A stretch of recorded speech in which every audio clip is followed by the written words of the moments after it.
All right. Well, thank all of you for coming out.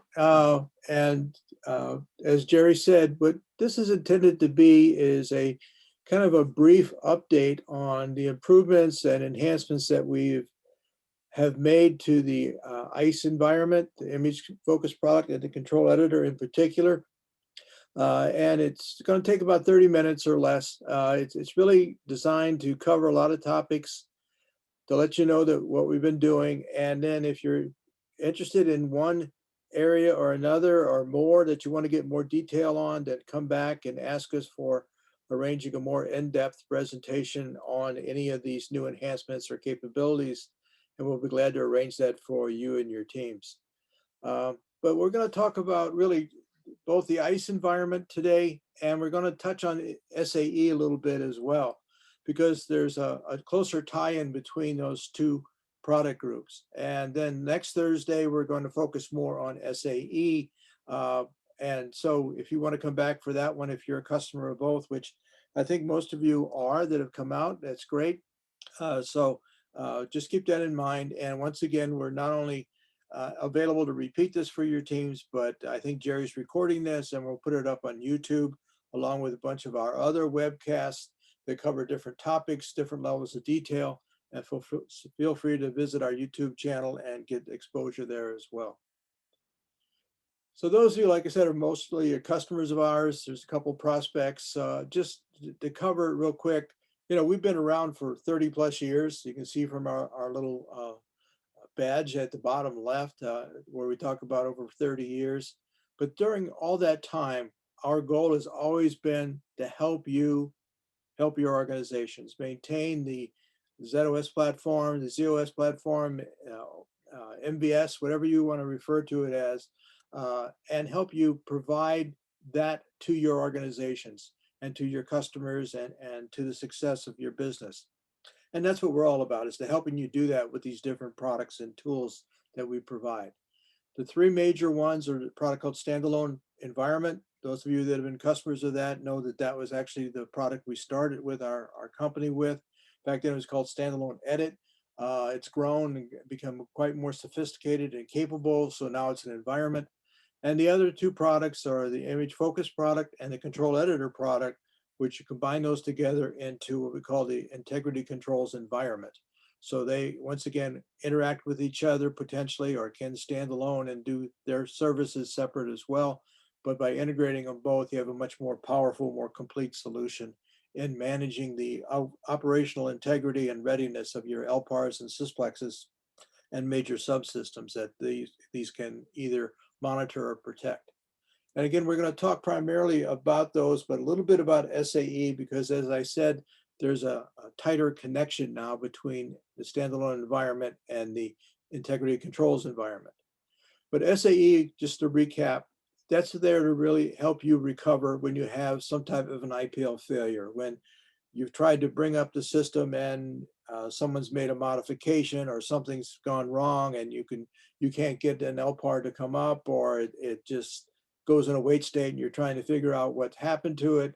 All of that is what SAE is designed to do by giving you edit capabilities against data sets and to fix Parm Lab members or to rename things or to restore individual data sets or entire volumes or to change catalog pointers or whatever you need to do to get past that particular problem. One of the major enhancements we've made into release 17, which will be available starting next week, is that traditionally SAE has required that you had a locally attached 3270 terminal on any LPAR where you wanted to use SAE, and that was its entry point and communication point. That has been changed. We're now able to run on the integrated console support on the HMC network. Gives you the ability to run SAE on any LPAR, IPL either locally on that LPAR or from an external device on the HMC, a network files, CD-ROM, USB stick, whatever you have available to you, and provide the IPL that way directly from the HMC. So there's a lot of less restrictions. And again, we'll get much more deeply into this next Thursday when we talk about the enhancements. The tighter relationship between the Image Focus product and SAE is in a new batch job we provide Image Focus users called SAE Bat A. Basically, if you're an image focused customer, there's a highly probability that you're running the inspection process of it in batch mode. And what it does, it analyzes and creates out information about the configuration, its inspection results, and gives you a great deal of detail about the environment. Well, the SAE batch job does the same thing. The difference is it stores away, referred to as a baseline of that particular inspection, both the log that analyzed the environment and the components that were analyzed, copies of those. And so now SAE can go off and read that and help you detect changes automatically from when the baseline was created by the batch job and the current state of those same members and data sets that have been part of the IPL structure. So part of its analysis capability now is to not only help you repair it, but first of all, tell you what's been modified or changed since the time that the baseline was created by that batch job. But again, the batch job is included with image focus because it's the one that does the inspection and creates out the baselines. So let's move on to image focus then. Image focus, as all of you are aware that are customers, it basically performs a complete inspection and evaluation of a structure that would start either an entire sysplex and all the individual LPARs within the plex, each individual LPAR, each individual critical subsystems like JES and VTAM and TCP/IP, as well as each individual ParmLab member to let you know whether or not there's some type of a point of failure or a risk or something needs to be dealt with at any one of those levels within that structure that would be called upon to start that environment, whether it be an IPL of an LPAR or the startup of the JES subsystem or VTAM or again, any of the other subsystems that we're monitoring, including CICS or KICS. We can look at that and evaluate those files as well. As part of that inspection process, it has the ability not only to warn you or issue alerts when it sees something that might be a point of failure or a risk that may exist within that structure, but it also has the ability to create out history files. Again, these are called blueprints in the case of image focus because it contains not only the content of the items inspected, but also the logs as a result of the inspection. And they're generational or versions based upon each time it detects a change within that construction that it's looking at in those components. So it does the change detection, it builds history, it builds versions of the different members and stores those away into its blueprinting process. It also has a lot of extensions to that inspection process, things like comparing the running system against the defined system or running system against the system at rest, if you want to think about it. In other words, if someone has made a dynamic change, has that change been hardened and put back in the appropriate ParmLab member? So these are extensions that we can apply when we run the inspections.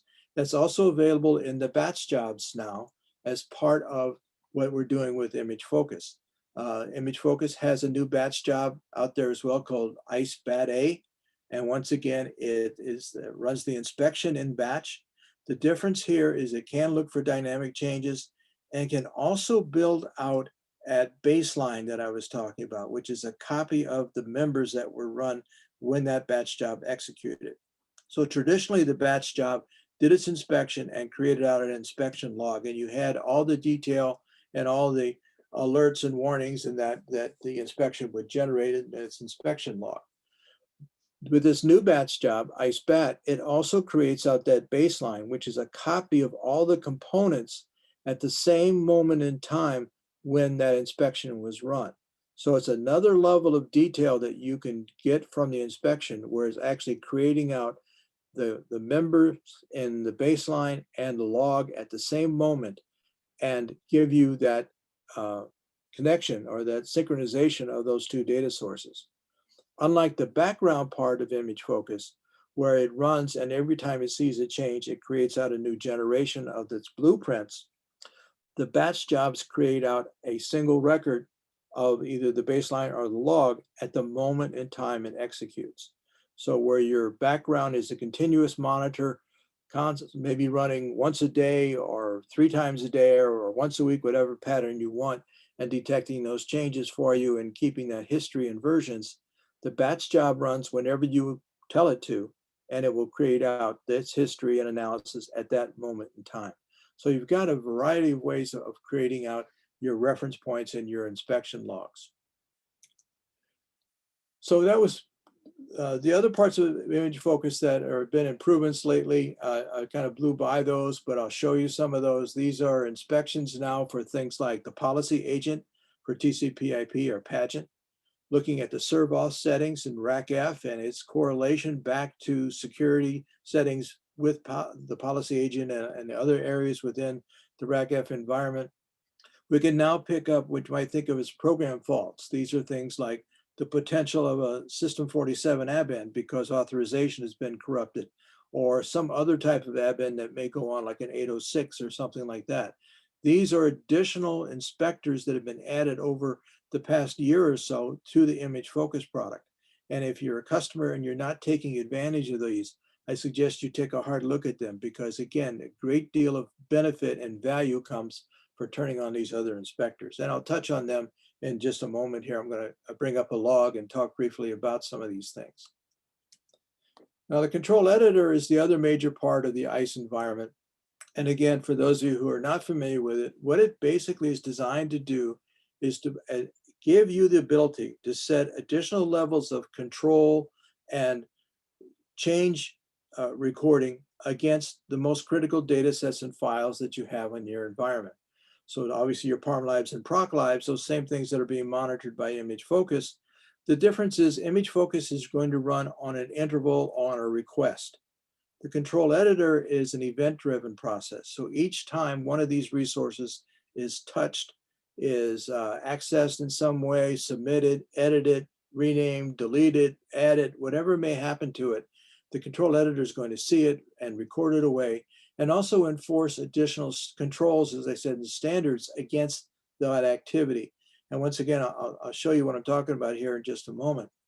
So the control editor is, again, event-driven, has a much wider focus potentially of what you want to protect and control for edit activity and for changes going on inside the system.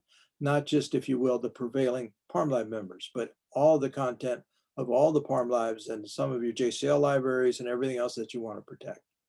It automatically makes backups and creates versions of those changes and gives you the ability to run queries against it and get reporting and documentation and notifications and all kinds of additional services that go on as part of the control editor process. And it provides a way for you to standardize what happens when one of these critical data sets is modified, not only in terms of ensuring that a backup is taken, but ensuring that all the players are getting email notices or messages out saying that that modification has occurred, but also in terms of standardizing the documentation about what happened and why it was done, and the information about how do we back out of that particular change if necessary. So I'm going to switch over real quick, as I promised, and show you a little bit of what I've been talking about. I'm not going to do a full demonstration. I'd be well past my 30-minute limit if I did that. But this is, if you can see my 3270 screen, Jerry, I'm going to proceed. Okay. Yes, I can, Glenn. All right. So this is an example of the analysis of the image focus inspection. It creates out something we simply refer to as an inspection log, which gives us full detail about all the components that are being touched or would be touched if this LPAR were to be IPL. So it's looking at the configuration files at rest and telling, if I process these, what would happen? And it's going to look for all kinds of problems, syntax problems, obviously, but well beyond that, checking the referential integrity, checking whether or not all the components will, for example, filter correctly with system symbols, and any dependencies that may exist across the various components within the configuration, and identify any potential risks or problems that exist. So here, by quickly looking at the operating system components, these are Parm Lab members, it's going to go down and tell me what it finds and if I have any problems or issues with any of it. So a real quick example is looking at one of the PROG members. It's going to go down and look for all the components that are there, make sure they're defined. I've enabled an option here where I can actually inquire about the protection settings by the security system that's in place. It supports all three. So it gives you the ability to, again, get a little bit deeper beyond the syntax checking, beyond the referential checking, but now to ask the question, am I protecting this resource to the level it should be? And you can see on my test system, I've got some problems, but it is my little test system. And it's going to simply tell us if there's problems with this or if there's a missing data set somewhere. And it's also going to build for me kind of a profile. So you can see here, for example, that I've got a total number of extents. You can see which data sets may have secondary allocations and the total number. So these are not necessarily problems, but it's part of the profiling of this particular construction for this particular LPAR and all of its members. This is the information, the content, this inspection log, and this profile, if I think about it, is stored away in that blueprint I mentioned. And the next execution of the background task that would run would come up and tell me if something's been changed or modified, or I can do a compare manually as well at any point in time to see it. But the idea is to find out if there's something we need to deal with. So in this particular PROG member, now we're looking at the APF list, and it's telling me I've got some data sets out here that are defined that don't exist. And so this is a little bit more of a concern because it does open up a risk inside the organization for that APF list to get corrupted in some way and something getting added that maybe potentially shouldn't be. So that gives you a feel for what we're looking at. We're inspecting the environment and saying, hey, look, this is what we found. This is how we analyze it. This is based upon the documentation set for every release level of ZOS.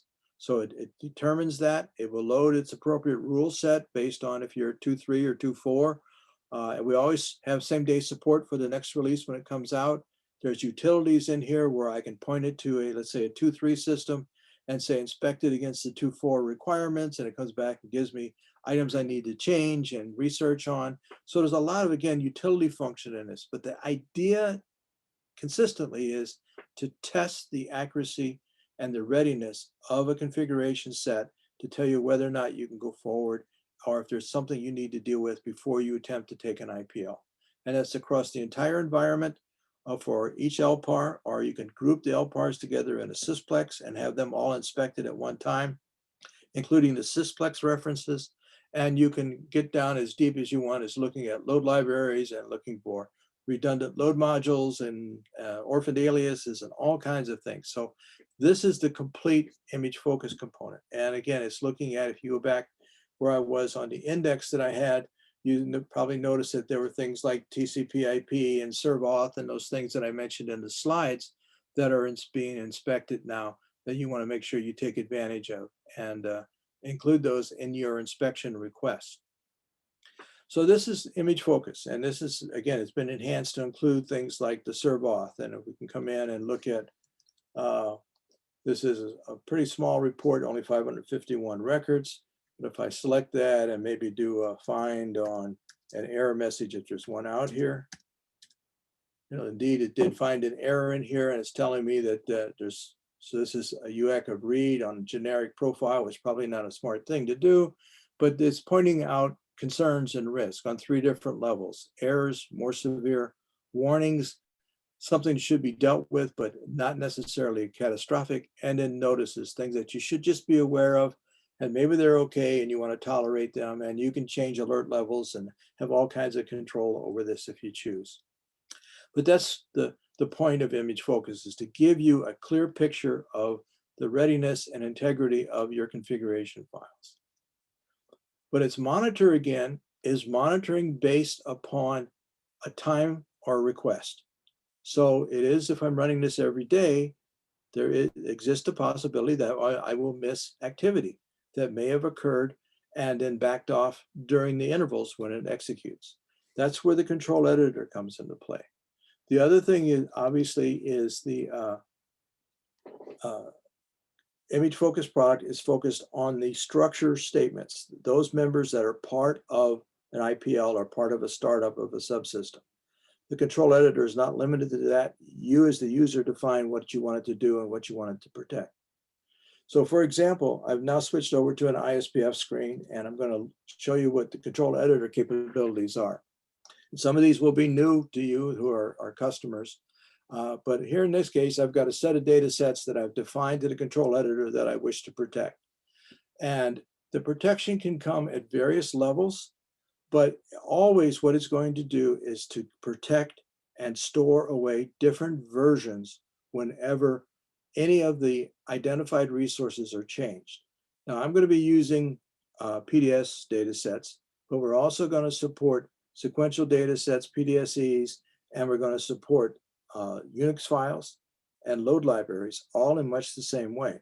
In addition to that, we can pick up message traffic and commands being entered and a whole bunch of other things that could contribute to changing the operational profile of a given system.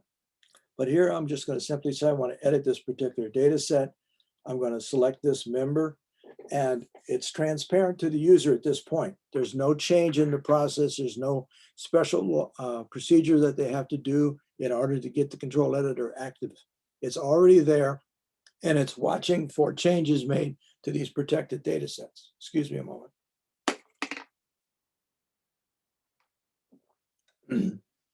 So as I open up this data set, the very first thing it's going to do is to make sure I have a current version of this in what we refer to as journaling files. And it's going to ensure that I have a copy of this member as it exists in that journal. If I did not, there would be auxiliary services that go on to ensure that it makes a backup before I proceed. But what it's simply going to do is now track this, and if I make a change, it's going to act and perform some additional services optionally. Minimally, what it would do is just make a new copy of this member into the journals and continue on. And the user may not even be aware of the fact that it's automatically making a new version for me in the journaling. But it's, in this case, I've enabled some other services. I mentioned in the slide that you can begin to establish and maintain standards about activity against these critical data sets and file. This is one of the standards that you can employ. If you're going to change my ParmLib, this is the form you're going to fill out. And you're going to fill it out in the order I want and the manner in which I want. And if you don't, I'm going to reject your update. So this is an ISBF panel. You can test the fields. You can make sure that they all match the standard. So if they have to be numeric, you can enforce that, and a whole bunch of other rules that you might want to build into the panel definition itself. Now, we provided a lot of panels as examples, but many of our customers have customized them obviously for themselves as well. There's also an exit point here. So if you wanted to pass information forward to a SIEM or a SIM product, you can do that. You can read from a table to make sure that, for example, the project number or the change request number is valid, whatever kind of testing you want to do. But this is one of those standards that you can enforce when a particular data set or groups of data set put together in what we refer to as categories are being accessed. And categories can all have their separate options. So this would be my ParmLib, my ProcLibs may have a different form, my CICS JCL members may have a different form. And in addition to that, I can provide a service where I want, when I make that change, an email sent off to a team. So again, the CICS JCL files may go off to the CICS team, but the ParmLib changes go back to the system support group, or however we want to organize these. It gives us a great deal of capability and flexibility to know when these resources are being touched. But the control editor not only tracks the history and stores that away into the journaling file, what it's also doing is adding another level of protection. So if I wanted to access this particular member, what could be set up is member level protection rights. Regardless if you're RACF, ACF2, or top secret, inside the control editor, you can establish rights at the member level that says that user ID that just remade this request is either allowed or not allowed to have access to that particular member. In this case, I've denied myself, but I put it in warn mode so I can get by it. But eventually I could put this in deny mode and I would not be able to access that member. Even though RACF has given me the rights against the entire data set and all the other members within the data set, that one member can be fenced off and protected so that user ID cannot get to that member. So if you have a situation where you have a shared ParmLib data set, for example, and the network people and the ZOS people are all got members in there, You want to fence them off from each other. It's very easily done and very simple to enforce. But once you're in, it's the same thing. You would go through the same options of standardizing the documentation, email notifications, and again, backups being made and written into the journaling system and all of those kind of things. Now I can and get even more deeply into this. So for example, if I come down and pick out a different data set that I have a different set of rules for because it's in a different category, then I can come down and say, well, look, I want to now change this particular member out of this other data set. And what I can do is enforce an additional password. So again, once again, the security system has made the determination that I can come in and I can do whatever my rights are according to its understanding and rules. But you can enforce the requirement that you also have to know an auxiliary password or an additional password, multi-factor authentication, however you want to think about this, but it gives you the ability to do this so that if you have data sets, again, that may be accessed only in emergency situations, kind of a break glass initiative, you can do that and protect them this way and give you the ability to set that standard up. And once again, all the other services apply and to this, and it will be effective. But I can even get more significant than that. If I want to edit this particular data set, what I've done is established a process that's new to the control editor. It's something called multi-factor edit. And what multi-factor edit allows us to do is to establish even a tighter control over access to these particular data sets. This could be a much higher level of concern in terms of the data sets, like again, your system parm libs or critical data sets that may be protecting other applications and resources. But what this is going to do now is allow you to establish a reference point or a token that needs to be entered in order to have access to this particular data set. Excuse me, or this group of data sets. Now, the way this works is once you identify this group of data sets or individual data set for this level of protection, everyone is denied except for those that are authorized or granted access to them. And in order to gain access, they have to know an additional token generated out by the security system and supplied to the user in a variety of ways. In this case, for this particular data set, what I said is I want that token to be sent to my email address. So I'm getting this from my email right now. And I'll put it in here. And this is obviously a field that may or may not be displayed. For demonstration purposes, I have it displayable, but I can hide it. So if anybody's looking over my shoulder, they can't see what I'm putting in. But this is a single user, single use token generated by the security system and sent forward, in this example, to email.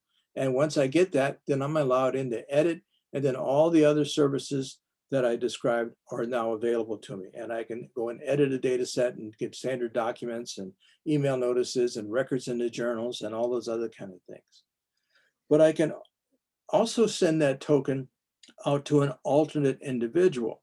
So even though I've logged on and I made the request to edit this particular data set, this can be configured in such a way that the token is sent to my lead or to a colleague or to someone else that gets the token, and they have to in turn pass it to me.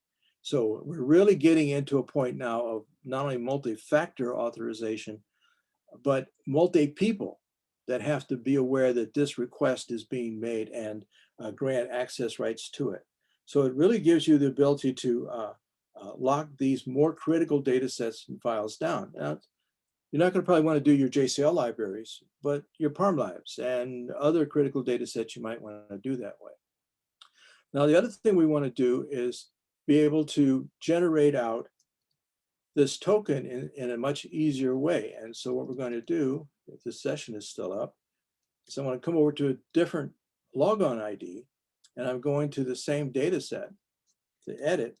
But in this case, what I've done is I've set it up so that the token is generated in two pieces by the security system. Actually, it generate out, you might think of it as a suffix, which is a 4-digit character by the token generator in the security system.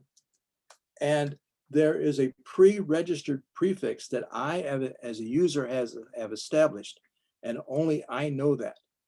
And then once I type that in and apply the suffix, that's my combined token, and I'm allowed access into the system. And again, then all the other services are made available to me.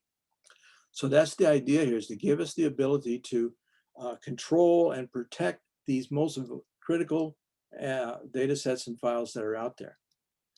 Now, there's one final check that we can do. And what this basically allows us to do is to verify that as we go into whatever resource we're after, that it hasn't been manipulated in some way that has somehow avoided these controls, or somebody has done something that was unexpected, or something really strange has happened. This would be a very rare event, but we want to be able to test for that as well. So now I've actually combined a couple of these security things. So I've got my token being sent to my email, and I'll come back in and generate that and put it in. And now I'm into the system. And now I've stacked these security things. So now it's asking me for my prompt, which might be a little excessive, but the idea is that you can stack these controls. And now what we've done is, before I'm going to open up for edit, as I mentioned prior, we compare the current content against the last content stored in the journals. And we've detected they don't match. And so we're going to make you aware of that. We're going to tell you that that copy in the journal does not match the current content. And we're going to call that an uncertified copy. We don't know how it got there, but we've detected a change and we made the backup anyway into the journal. The last time it was updated with the controls in place, but now it doesn't match. So the question is, what do I want to do about that? It will make an automatic backup for me in some cases, or I can turn on this feature which says, I want to know what's going on. And this gives me the ability to go in and look at the data the way it exists right now. So you can see from the first option, I can compare this to the most recent copy that it says it doesn't match, and say, well, wait a minute, who made the change? What was changed? Why don't they match? I can simply exit out and say, well, wait a minute, I need to do some research on this. I don't want to do anything. I want to leave it exactly the way it is, and I want to exit. Or I can say, no, I want to go ahead and look at the member, possibly make a change, and possibly recertify it. So now I can come back into the member and certify it if I wanted to go into edit, or I can look at the entire history of all the versions that are out there, do comparisons between the versions, and then actually issue a restore command to back off and put it back to a prior version, whichever one I select. Or once again, I can simply edit, leave everything the way it is.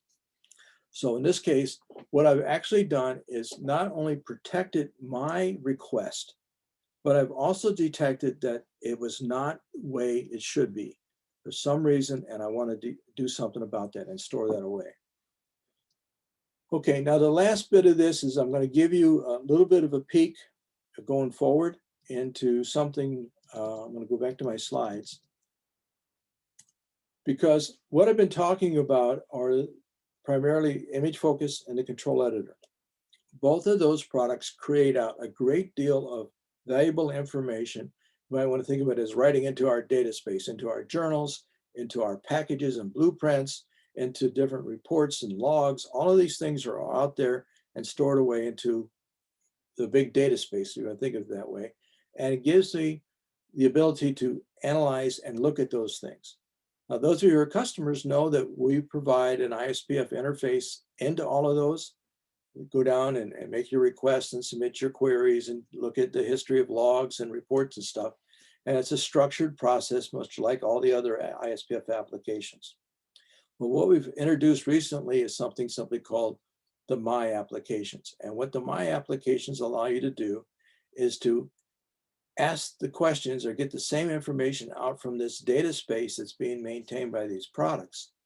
But if you think about each one of those points of data that are out there, for example, show me all the records that pertain to my PROG member, or show me all the changes made by Joe or by Betty or whatever.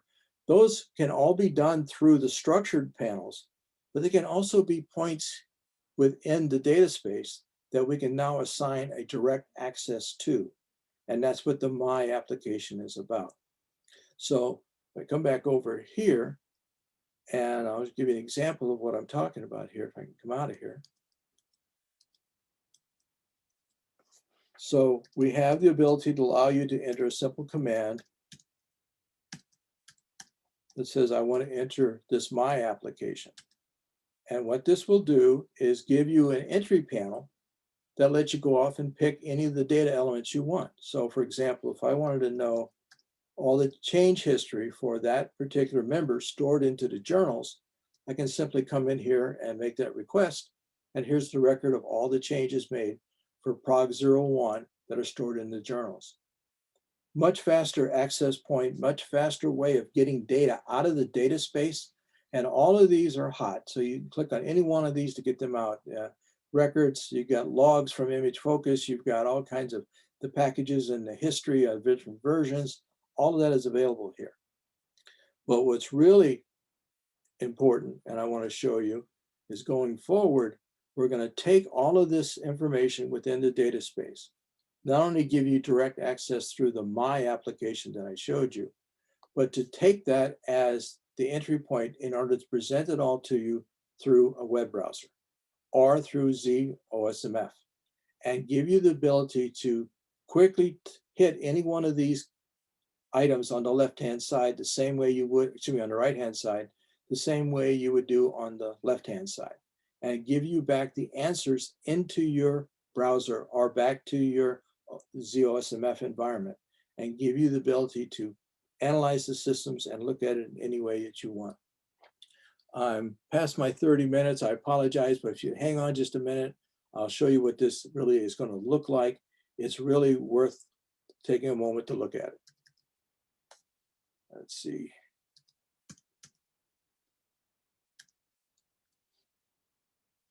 Now, what we're doing with this,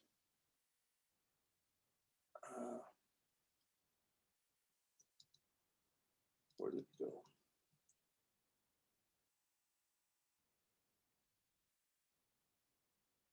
I apologize. I can't, here we go.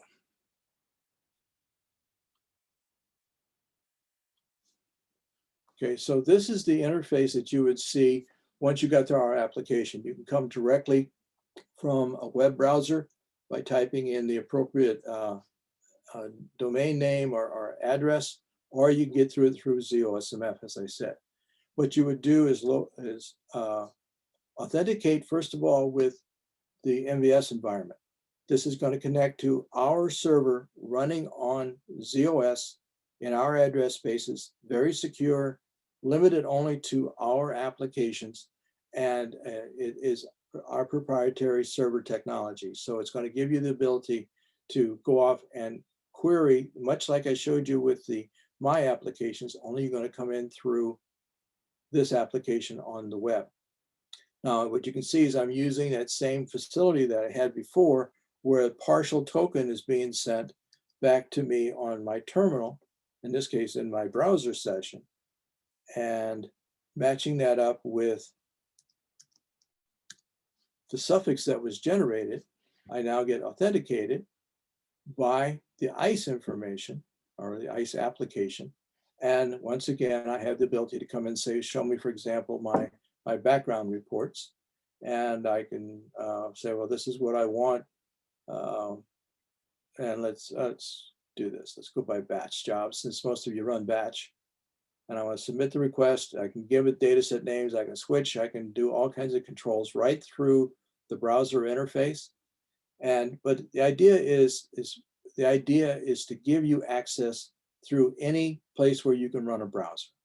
And so here I can say, here's the particular log I want to analyze, or I can group them together, and then I'll have access to this and be able to look at either the full logs or just the error reports or just the warning reports, and look at it in different forms, tabular form in the log itself and search it, or I can say, no, I want to look at a chart, show me, making it easy for me to understand the relationship between, in this case, errors, warnings, and notices.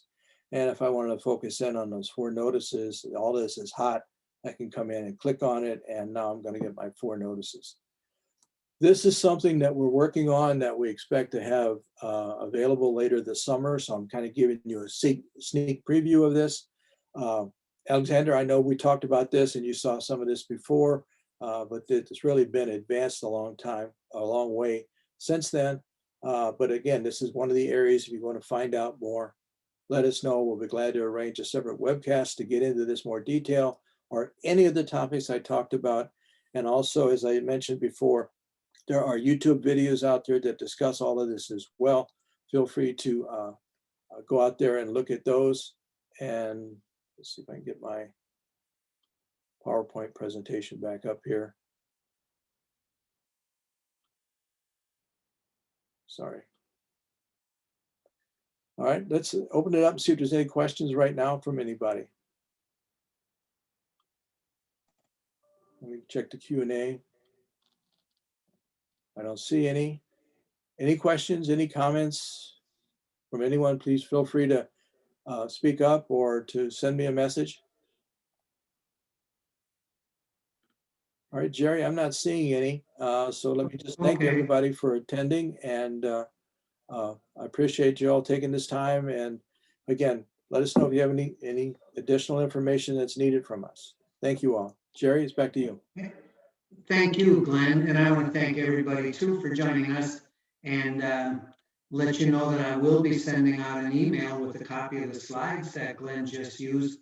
I'll include a link to our YouTube page so you can check out the videos that are out there. And this will be out there a little bit later today or tomorrow. And you can share it with others in your group who may not have been able to attend today's webcast. So I don't see any other questions. So we'll end today's webcast.